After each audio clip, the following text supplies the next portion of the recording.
தமிழ்கோரும் நல்லுலகிற்கு வணக்கம். எல்லாரும் எப்படி இருக்கீங்க?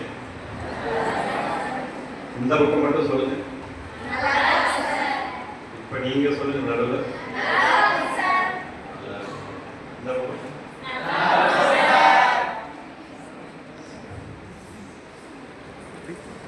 பக்கம் யாராவது ஒருத்தர் சரியா சொல்லுங்க. ஒரே ஒருத்தர் சரியா சொல்லுங்க. நன்றாக உள்ளோம். அப்புறம் அந்த ஒரு வார்த்தைக்காக தான் நான் மகிழ்ச்சி. இப்ப நீங்க பேசுறது வந்து தமிழ்ல வந்து தர்சமம் தற்பவம்னு சொல்லுவாங்க. கேள்விப்பட்டிருக்கீங்களா? கேள்விப்பட்டிருக்கீங்களா? தர்சமம் தற்பவம் அப்படின்னு ஒரு நுட்பம் சொல்றேன். அதுக்கு முன்னாடி தமிழ் தமிழ் தமிழ் அப்படின்னு சொல்றேன். தமிழ்னா என்ன? யாராவது சொல்ல முடியுமா? ஏன்னா பேசுவதற்கு கேள்வி கேட்கிறாங்க. கலந்துரையாடல் பாணியில போனா எளிதில் மனதில் பதியும் என்பதற்காக இது ஒரு நானே சொல்லியிருக்கிறேன். ஒரு வார்த்தையாக நாம் நமது தாய்மொழியை தமிழ் என்று கூறிக்கொண்டு வந்தாலும் கூட தமிழ் சொல் என்பது வேறு சொல் அடங்கியது. இப்ப மற்ற மொழிக்கு அந்த சொல்லை பிரித்தால் பொருள் கிடைக்காது. ஆனால் தமிழுக்கு அந்த பெருமை சிறப்பு உண்டு. தம் கூட்டல் இழு, இப்படி யாராவது கேள்விப்பட்டிருக்கேன் அப்படிங்கிறவங்க கை உயர்த்தலாம். தமிழ் அப்படின்னா தம் கூட்டல் இழு. சரி, இதற்கு என்ன விளக்கம்? தம் தமது தனது என்று பொருள். அந்த பின்னாடி இருக்கிற வரிசைக்கு முந்தின வரிசை. அந்த இரண்டாவதா இருக்கிற நபர் சொல்லுங்க. அப்படியே இருக்கு. இப்ப நான் என்ன சொன்னேன்? தமிழ்னா சத்தமா சொல்லுங்க. தம் ஏழு. ஏன்னா நான் எதையோ படிச்சுட்டு வந்து மனப்பாடம் பண்ணி ஒப்பிக்கிற மாதிரி வருது. பள்ளி கல்லூரி மாணவர்களிடம் கலந்துரையாடும் பொழுது நான் படித்த கல்வியை நினைவு கூறுவதற்கும் தொடர்ந்து உங்களைப் போல அடியேனும் கற்றுக்கொள்வதற்கும் வாய்ப்பாக எண்ணி பெருமை அடைகிறேன். தம் அப்படின்னா தனது தமது எனது அப்படிங்கிறது பொருள். அதே மாதிரி இழு, இந்த இடத்துல உச்சரிப்பை நுட்பமா கவனிக்கணும். இன்னைக்கு நிறைய பேர் வரும்போதே நீங்க என்ன சொன்னீங்க? நல்லா இருக்கேன் சார் அப்படின்னு. இலக்கண பிழை மட்டுமல்லாது புதிய ஒரு மொழியை ஒரு பாஷையை உருவாக்குற மாதிரி அதை நாங்க வந்து ஏகடியம்னா சொல்லுவோம். ஏகடியம்னா என்ன? கிண்டலா கேலியா நக்கலா சொல்லுவோம். தங்கிலீஷ் அப்படின்னு சொல்லுவோம். ஆங்கிலத்துல சில ஆயிரம் வார்த்தைகள் மட்டும்தான் உண்டு. நமது தாய்மொழிக்கு லட்சக்கணக்கான வார்த்தைகள் உண்டு. இந்த இழு அப்படிங்கிற இந்த உச்சரிப்பை நல்லா கேட்டு கேள்வினால ரொம்ப முக்கியம். இதுக்கு நுட்பமான ஒரு விஷயத்தை நான் சொல்றேன். இழு எழு, இந்த ரெண்டுமே எனக்கு வேறுபாடு இப்ப தெரிஞ்சதுங்கிறத மட்டும் கை உயர்த்த. இழு எழு யாருமே கேட்கலையா? சரியா இல்ல கேட்டு எப்படி சொல்ல தெரியல. இழு எழு வழி, இதுல எத்தனை வேறுபாடு உங்களுக்கு தெரிஞ்சது?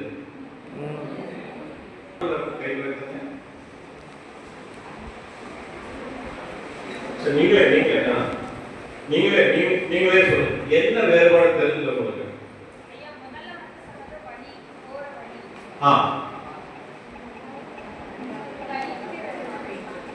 ரெண்டாவது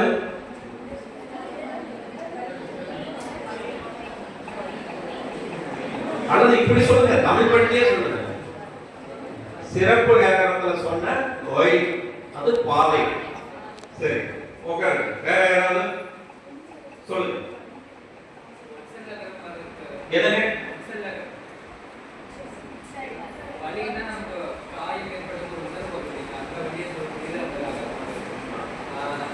இல்ல, அந்த வருஷப்படி சொல்லுங்க. நான் சொன்னது வழி வழி வழி அப்படின்னு சொன்னேன். சிறப்பு வியாக்கரணம் அவங்க சொன்னது சரி. வேற யாராவது கேட்டுச்சு? சரி, உட்காரு. நானே சொல்லுவேன். பொது நகரம்னு சொல்லுவோம், பள்ளிக்கூடம்னு சொல்றோம் இல்லையா? அது இன்னொன்னு நீங்க சொல்லுங்க. அது என்ன?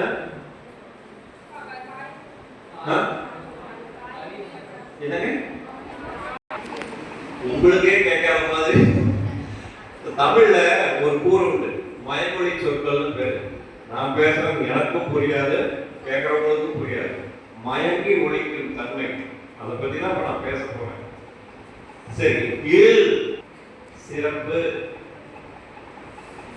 இறையாண்மை, இந்த மாதிரி நிறைய அதுக்கு பொருள். அப்ப தமிழ் அப்படின்னு சொன்னாலே ஜாதி மத இன வேறுபாடுகளுக்கு அப்பாற்பட்டு சுதந்திரம்னு சொன்னா கூட அது வடமொழி சொல். இன்னைக்கு நிறைய சொல்லுக்கு வந்து நமக்கு அது தமிழ் சொல்லா அயர் சொல்லா தெரியாம நம்ம சொல்லிட்டு இருக்கோம். கொஞ்சம் நாட்களுக்கு முன்பாக ஒரு திருமண பத்திரிகையை பெயர் திருத்த கொடுத்தாங்க. அதுல ஒரு வார்த்தையை கீழே பார்த்து நான் சிரிச்சேன். அம்மா இது என்ன? ஆசீர்வாதம் அப்படின்னாங்க. ஆசீர்வாதங்கிறது தமிழ் சொல்லா அயர் சொல்லா?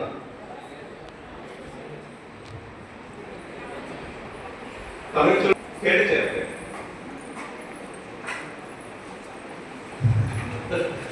அது தமிழ் சொல். வாழ்த்தியர்கள் வேண்டுகிறேன் அப்படின்னா முன்னாடி அழைப்புதெல்லாம் போடுவாங்க. இன்னைக்கு வந்து அந்த தர்சனம் தற்பவம் சொல்லக்கூடிய இலக்கிய இலக்கண கூறு அதுலயும் ஒரு இடம் இருக்கு. இப்ப கிருஷ்ணன் அப்படின்னு சொல்றத அப்படியே வடமொழி. இப்ப என்னுடைய பேரு சொன்னாங்களே, என்ன சொன்னாங்க?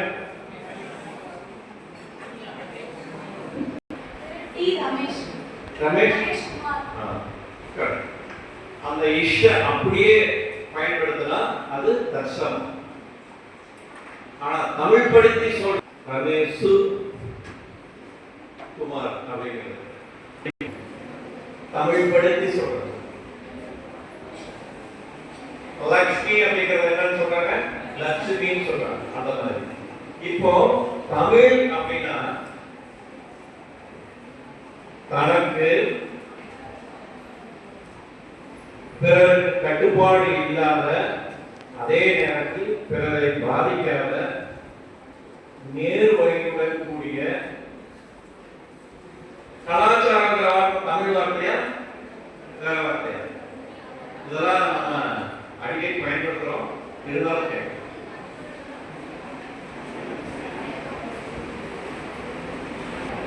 பண்பாடுன்னு என்ன?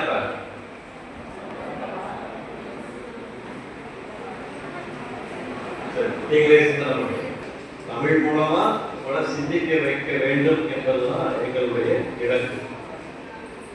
அப்போ தமிழ் என்றால் தனக்கென்று பிறரை பாதிக்காத, ஜாதி மத இன பாகுபாடற்ற உயர்வான நெறிமுறைகளை பின்பற்றக்கூடியவர். இதுதான் பொருள்.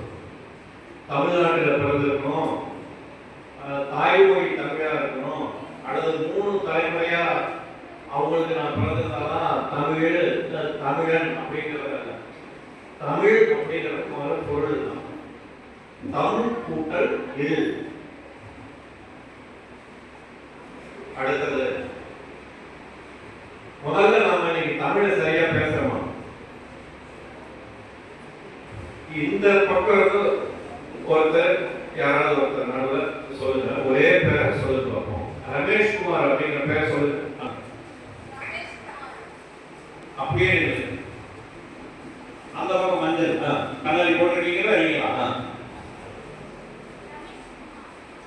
அப்படியே அந்த கருப்பு சட்டைக்காரர். சரி, நீங்க 3 பேருமே சரியா சொன்னதா கருதுறீங்களா?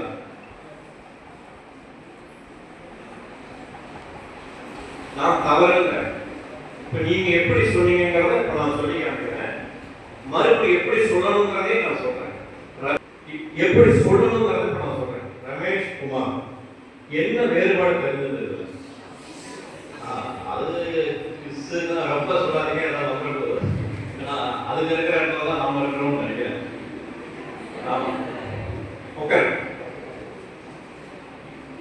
இது எளிமையா சொல்லலாம். இன்னும் ஒண்ணு இருக்கு. அந்த சொல்லின், இந்த பெயர் சொல்லின் தொடக்கத்திலும் விகுதியிலும் அந்த வேறுபாடு ரொம்ப எளிமையா.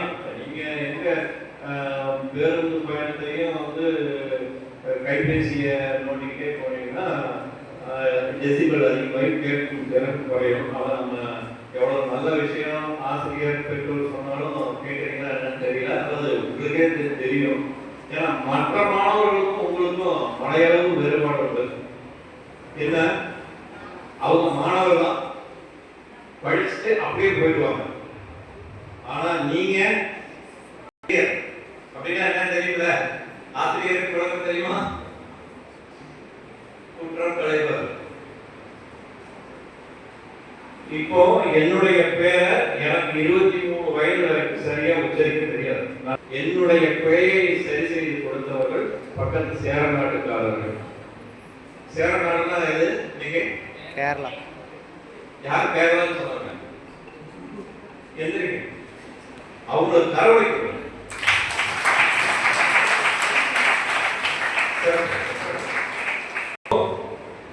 ஒருவர் சிறந்த பேச்சாளராக ஆக வேண்டும் என்றால், அது மட்டுமல்ல, சிறந்த ஆசிரியராக ஆக வேண்டும் என்றால், நான் நிறைய ஆசிரியர்களை பற்றி மேலதிகாரிக்கு புகார் அனுப்பியிருக்கேன். இன்னைக்கு வரைக்கும் அனுப்பியிருக்கேன். இவங்க பேசுறது 10 அடி தொலைவிலே கேட்க மாட்டேங்குது. ஒரு வகுப்பறை வந்து 16-20 அடி தொலைவு இருக்கும். எப்படி அந்த கடைசி வரிசையில் இருக்கிறவங்களுக்கு கேட்கும்? ஒண்ணு, இவங்க தமிழாசிரியர்னு சொல்றாங்க. 5 நிமிடத்திற்கு உள்ளாக 10-15 வார்த்தைகளுக்கு மேலாக பிறமொழி கலப்பு, குறிப்பாக ஆங்கில வார்த்தைகளை பயன்படுத்துறாங்க. அடுத்தது மேலை கமிங் சார் அப்படின்னு கூப்பிடுறத அனுமதிக்கிறாங்க. யாரும் தமிழாசிரியர். இதெல்லாம் நான் புகார் தெரிவிச்சுக்கிட்டு இருக்கேன், இன்னும் தெரிவிப்பேன், அது வேற விஷயம். அப்போ நம்ம ஒரு குரல் படிக்கிறோம். என்னன்னு? கற்க கற்றவை நிற்க அறுக்க. நம்ம அதன்படி நிற்கமா? அரைக்குறையமா படிச்சு ஓடி போற மாதிரி தான் எனக்கு தெரியும். ரமேஷ் குமார்னு சொன்னதுக்கும் அந்த ரகர உச்சரிப்பு வள்ளின ரகரத்துக்கும் இன்னொரு ரகரத்துக்கும் உள்ள வேறுபாடு உங்களுக்கு தெரியல. அதை யாருமே நீங்க சொல்லுங்க, இஷ்யூ மட்டும் சொல்றீங்க. பாட்டில் குப்பிய திறந்தா அதுல இருந்து வர சத்தமும் இதே இசு தான். அந்த இசையே 3 விதமா இருக்கு. தாய்மொழி தமிழ், தந்தை மொழி சமஸ்கிருதம். சமஸ்கிருதம் ஓரளவு தெரிஞ்சவங்களுக்கு அதை இன்னும் தெளிவா உச்சரிப்போட சொல்லுவாங்க, அப்படி.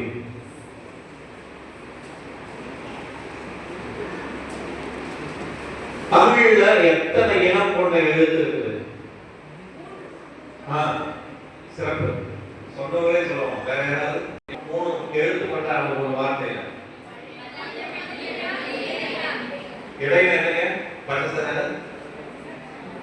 நீங்க பின்னாடி எல்லாம் சொல்றாங்க. சொல்லுங்க. சரி, பரவாயில்ல. அந்த பக்கம் இந்த தமிழ்ல வழியில சொல்றேங்க.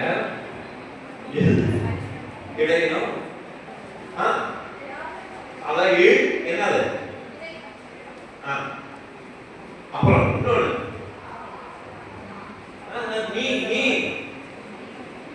தான் வந்து வழியில அவன் சொல்ல வேண்டாம். அடுத்து 2 எழுத்து. சரி, 4 வந்து எந்த இடத்துல வச்சு மழிக்கணும் பேசணும் அப்படின்னு யாராவது ஒருத்தர் எழுத்து சொல்லுங்க. இந்த ஒவ்வொரு எழுத்துக்கும் அதிலிருந்து எங்கிறது வருது நீங்க வேணும் சொன்னவங்களே ஆணைக்கிற தூய்மை பெற்றா படிச்சு இருக்கிறீங்க.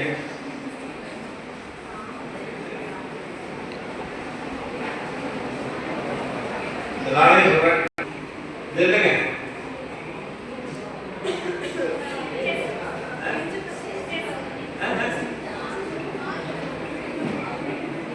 எனக்கு உண்மையுமே செஸ்ட் தானே சொன்னீங்க, அந்த அளவுக்கு பழகிட்டீங்க. வள்ளினம் மார்பிலிருந்து வரக்கூடிய ஒளி கேள்விப்பட்டிருக்கீங்களா? வேணா தா தா தா தான்னு அப்படியே இங்க கை வச்சுட்டு அப்படியே அப்படியே சொல்லுங்க. இந்த பக்கம் கை வைங்க. எதையாவது ஒரு கதையை சொல்லிட்டு சிரிக்கவோ அழ வச்சோ போறதுக்கு நான் வரல. தமிழ் தம் கூட்டணியே உள்வாங்கி நீங்க பயன்படுத்தி கற்று கடைபிடித்து பிறருக்கு கற்பிக்க வேண்டிய தார்மீக உரிமை கடமை உங்களுக்கு தான் இருக்கு. இன்னும் 2 வருடத்துல ஏன் சொல்ல போனா அடுத்த வருடமே நீங்க பையனுக்கு சுற்றுப்பயணம் போகணும். அந்த அதிர்வு தெரியுதா? எல்லாருமே தெரியுதா? சரி, எல்லாருமே மூக்குல ஒரு நிமிஷம் கை வச்சு எங்க அந்த மெல்லின வார்த்தைகளை சொல்லி பாருங்க. என்ன நம்ம சொல்லி பாருங்க. முதல்ல சொல்ல முடியாதா? நீங்க அழுகி ஆனா முடியாது. யாராவது அழைச்சு லேசா இப்படி வச்சு சொல்லி பார்க்கும்போது இந்த மூக்கு கிடைக்கிறது புரியும், தெரியும். அதனாலதான் மூக்குல இருந்து குறைக்கிறதுனால அது வந்து வெளியே பசங்கள்ல இருந்து பெரியவங்க வரைக்கும் நீங்க சொல்ல போறீங்க. சொல்லிதான் வேணும். நானாவது என்னைக்காவது ஒரு நாள் இப்படி பேசி போயிடலாம். ஆனா நீங்க ஒண்ணு சொல்லுவாங்க, தவற எடுக்க வேண்டாம். படிச்ச பையனோட பாஸ் ஆகி வேற கல்லூரி வேற ஊருக்கு போயிட்டான், அதெல்லாம் வேகத்தில் இருக்கிறாரு அப்படின்னு அவருக்கு என்ன சொன்னதுதான் தெரியலன்னு சொல்லுவாங்க. ஒரு நகைச்சுவைக்காக சொல்றேன், சுவை வேணுங்கிறதுக்காக ஒரு அதாவது இந்த நகை தான் இல்லை, இந்த இந்த நகையாவது இருக்கணும் அப்படிங்கிறதுக்காக. என்னாச்சு?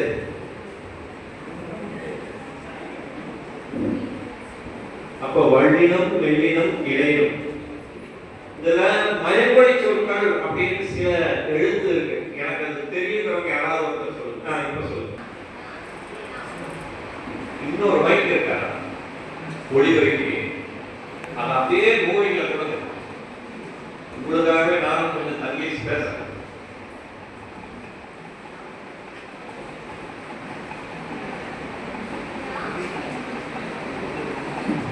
ஞா நா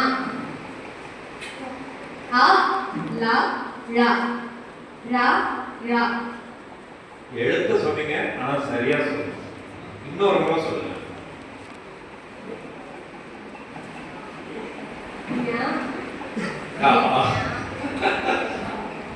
உங்க லேப்டாப் வந்துச்சு. ஞா நா லா. புரியுற மாதிரி சொல்லுங்க. என்ன இதுன்னு எப்படி வேறுபடுத்தி சொல்லுவீங்க? நான் அது வந்து அந்த ஞாயிறு அந்த மாதிரி கற்றுக்கணும்னா அதுக்கப்புறம் வந்து ஞான் வருது கழித்து வரும்ல அந்த ஞா. அடுத்தது வந்து சரி, நானே சொன்னேன். இதுல 2 பழைய இருக்கு சொல்றேன். நான் சொன்னது அப்படியே பிழையில்லாம அப்படியே யாராவது ஒருத்தர் சொல்லுங்க பார்ப்போம். உங்க உடல் மொழியை நான் ரொம்ப ரசிக்கிறேன், ஆனா உங்க குரல் மொழியில உள்ள பிழைய சுட்டிக்கிறேன்.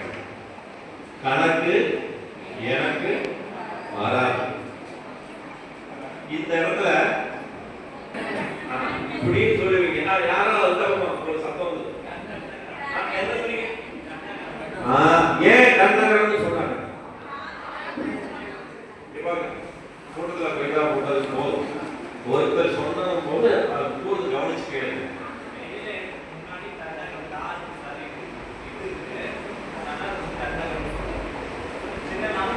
இல்ல இல்ல இதற்கு மட்டும் சொல்லு. மூன்று சுழினாம ஏன் கர்ணகரம், அதான் கங்கணகா அண்டங்கா கொண்டங்காரி இரண்ட கரண்ட கரண்ட. அந்த பாட்டை வந்து சும்மா பொழுதுபோக்க பார்க்காதீங்க, அதுல உள்ள இலக்கண இலக்கியத்தையும் பாருங்க. உட்காருங்க சார். கர்ணகரம் அப்படின்னு சொல்றோம் அப்படின்னா அந்த மெய்யெழுத்துக்கு தொடர் எழுத்தா ஒண்ணு அதோட இணை எழுத்து வரும், அப்படி இல்லைன்னா இந்த டா. ஏன் சொன்னா மணிகண்டன் அந்த பேர் இருக்கு, கண்ணன் அந்த மூணு சொல்லி எழுத்துக்கு இணையான அதே மூணு சொல்லி நான் தான். சரி, இது நாக்கை எந்த வச்சுக்க வைக்கணும் இப்ப சொல்லுங்க. இதுதான் இப்பதான் சரியான. இப்போ இந்த நாக்கை எங்க வச்சா இந்த உச்சரிப்பு சரியா வரும். இப்ப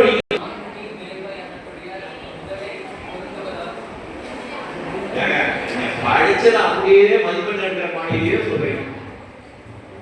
படித்த படிப்பு வாழ்க்கையில் நடைமுறைப்படுத்துவதற்கு தான் அப்படின்னு நாங்க நினைக்கிறோம். வேற யாராவது?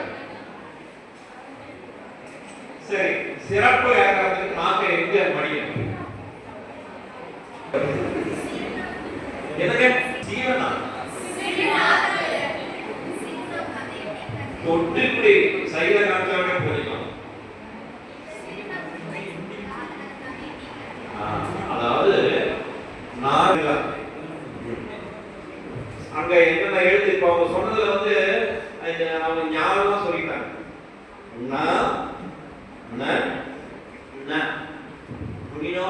இங்கிலீஷ் பேசலாம்பா அப்படின்னு சொல்றாங்கல்ல, அதுதான் நான் கடைசியா சொல்றேன். அதுக்கு பேரு தன்னகரம்னு பேரு. அந்த மெய்யெழுத்து இந்து எடுத்தது என்ன வரும்? தாவோ இந்துதான் வரும். அதனாலதான் அதை வந்து தன்னகரம் சொல்றோம். இது தன்னகரம், தன்னகரம். இன்னும் ஒண்ணு இருக்கே, ரெண்டு சொல்லினா அதுக்கு என்ன பேரு? ரணகரம். என்ன ரணகரம்? அந்த ராம எங்க வைக்கணும்? நாங்க எல்லாம் இன்னைக்குதான் தொகையே போகுது. ரணகரம் நாக்கு மேலத்தை தொடரக்கூடிய, நம்ம பெரும்பாலும் மேலத்தை தொடரக்கூடிய நிலையிலேயே தான் பேசிக்கிறோம். நாக்க சுழட்டி பேசுறது இல்லை, அதுவும் பேச வேண்டிய எழுத்துக்கு அங்க வச்சு பேசுறது இல்லை. யாரும் அம்மா மூணு நகரம், மூன்று நகரம். ஒண்ணு உட்கார்ந்து, ஒண்ணு சிறப்பு நகரம், இன்னொன்னு பொது நகரம், இன்னொரு நகரத்துக்கு பேர்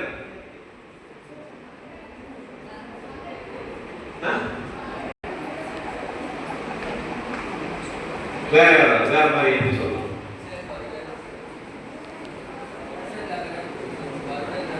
நானே சொல்லிடுறேன். அது எழுதும்போது எப்படி முடியுது? மேல் நோக்கி தான் முடியுது. மேல் நோக்கி இந்த மூணு எழுத்துக்கும் எங்க எங்க நாக்க வச்சு உச்சரிக்கணும்? யாராவது ஒருத்தர் சொல்லுங்க. சொல்லு.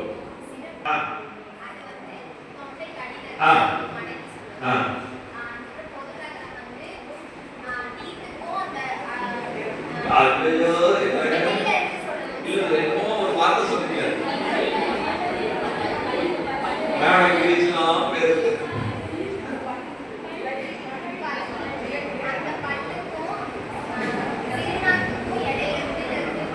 பொதுவா நாங்க நடுவுல வச்சு பேசுறோம். என்ன சொன்னீங்க? அந்த பல்லுலயே அந்த நகரம் தான் இருக்கு. அந்த இடத்துல அடுத்து சொல்லி கொடுக்கணும்.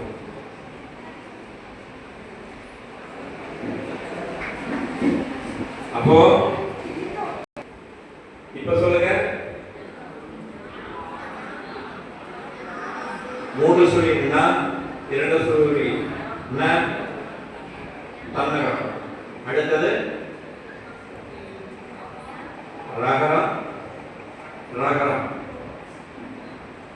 வள்ளி நகரம், இடைநகரம். அடுத்தது நகரம், பொது நகரம், நகரம். எத்தனை எழுதுங்க? 8. இந்த 8 சரியா சொல்லிக்கிறவங்க தலையில் கொட்டியாவது கொஞ்சம் பயிற்சி எடுத்து சொல்லி நீங்க வகுப்பெடுக்கக்கூடியவங்க உங்களை பார்த்து சரியா உச்சரிச்சு உங்களுக்கு சிறப்பாக வகுப்படுத்தாங்க. உங்ககிட்ட படிக்கிறவங்க பெற்றோருக்கு மற்றவருக்கு போய் சொல்லக்கூடிய அளவுல இருக்கணும். ஒண்ணு இது சொல்றது பேசுறது.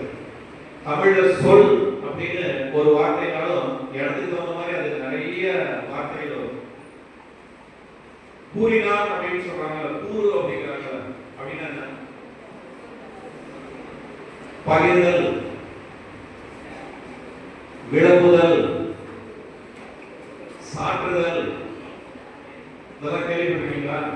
பறைசாற்றினார் அப்படின்னு ஒரு விஷயத்தை எல்லாருக்கும் தெரியும் விதமா சொல்லக்கூடிய சாற்றுதல், பறைசாற்றுதல். கூறுதல் அப்படின்னா என்ன? கூறுபடுத்தி ஒவ்வொரு விஷயமா இந்த மனிதன் சொன்னா ஸ்டெப் பை ஸ்டெப்பா சொன்னாங்க அப்படின்னு சொல்றாங்க. அது இந்த கரைதல் அப்படின்னா அதுக்கே காரியத்தை புலம்பி சாதிச்சிட்டான்னு சொல்றாங்க இல்லையா?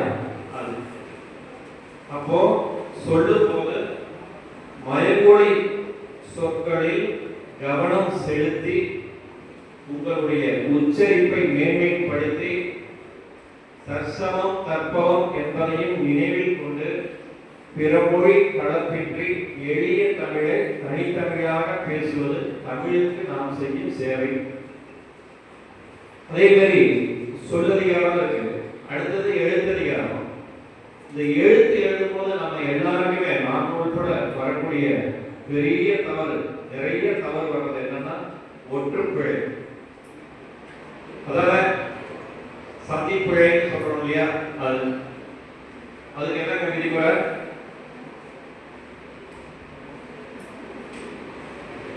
நிலைமுறைக்கும் இன்றாக வன்மொழி எந்த நான்கு எடுத்து வந்தால் வரும்பொழுது வழி மிகும் ஒன்று வரும். அதுக்கும் விதிவிலக்கு நிறைய இருக்கு. அதெல்லாம் நம்ம நடைமுறையில பார்க்கலாம். அப்போ தமிழை அதை சரியாக உச்சரித்து கேட்பவருக்கு இனிமை சேர்க்கும் விதமாக பேசுவது தமிழுக்கு செய்யும் சேவை இல்லைங்களா? அதே மாதிரி எழுதும் போது எப்படி எழுதக்கூடாதுங்கிறது 10க்கும் மேற்பட்ட காரணிகள் உண்டு. எப்படி எழுதணுங்கிறதுக்கு 10க்கும் மேற்பட்ட காரணிகள் உண்டு. அதெல்லாம் ஒரு தனிப்பட்ட வகுப்பு மாதிரி சொல்லணும். ஒரு சொற்பொழிவுல அதெல்லாம் சொல்லி புரிய, அதெல்லாம் எழுதிதான் விடைன்னு சொல்லணும். அப்போ தமிழ்ல மிகச்சிறந்த ஒரு நுட்பம் உச்சரிப்பு உற்ற மொழி அப்படிங்கிறது தமிழ். ஆங்கிலத்தில் அது இல்லை. ஏதாவது ஒரு வார்த்தை சொல்லுங்க, தமிழ் வார்த்தை சொல்லுங்க. ஒரு 3-4 இடத்துல ஏதாவது ஒரு வார்த்தை சொல்லுங்க. சரி, நானே சொல்லிடுறேன். பள்ளி, பள்ளிக்கூடம்.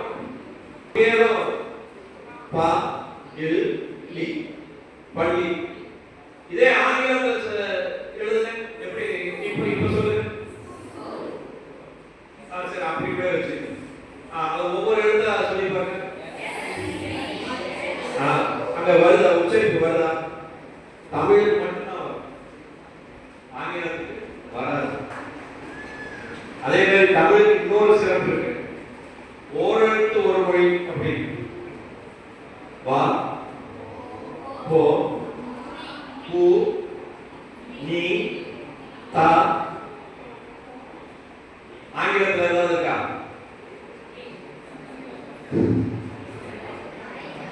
ஏவுக்கு வந்து பொருள் இருக்கு. அது வந்து ஏ அண்ட் டி சம் அப்படிதான் வரும். கடைசியா மெய்யெழுத்துல சில விஷயத்தை சொல்லி நான் நிறைவு பண்றேன். சிரிக்கிறது வந்து ஆவணம் அவங்க வரைக்கும் சிரிக்கிறத யாராவது புரிந்து கவனிச்சிருக்கீங்களா? அல்லது உணர்வை வெளிப்படுத்தி பார்த்துருக்கீங்களா? வேற வார்த்தையே வேண்டாம், ஆவணம் அவங்க வரைக்கும்.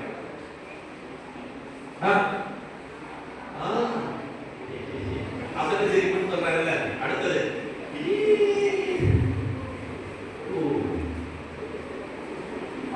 வியப்பு, ஆச்சரியங்கிறது உடம்பு. அப்பா அவங்க ரசிகர் ரசிகர்கள் அப்படின்னு. அடுத்தது இலக்காரம் அப்படின்னு மிரட்டல். அடுத்தது வியப்பு ஐ, நாமளும் சரி ஐ. அடுத்தது கேரளாலாம் போனீங்கன்னா அடிக்கடி அவங்க பயன்படுத்துறது ஓ ஓ அப்படின்னு தான் கேட்பாங்க. அழுதாவும் கேட்கறது ஓ புரியுது. ரொம்ப கூர்ந்து கவனிச்சு கேட்கும்போது ஓ அப்படின்னு கேட்பாங்க. அதே மாதிரி சிரிப்பையும் இது வரும். அப்ப நீங்க கண்ணாடி முன்னாடி நின்று பண்ணி பாருங்க. தமிழோட இனிமையை நீங்கள் உள்வாங்கி அதோட சுவையை நீங்க அனுபவித்து இந்த உலகிற்கு கொடுத்து தமிழால் நாம் இன்பமடைவோம் என்று சொல்லி உங்களை சிந்தித்து வைத்த ஒரு சிறிய முயற்சியுடன் நன்றி கூறி விடைபெறுகிறேன். நன்றி.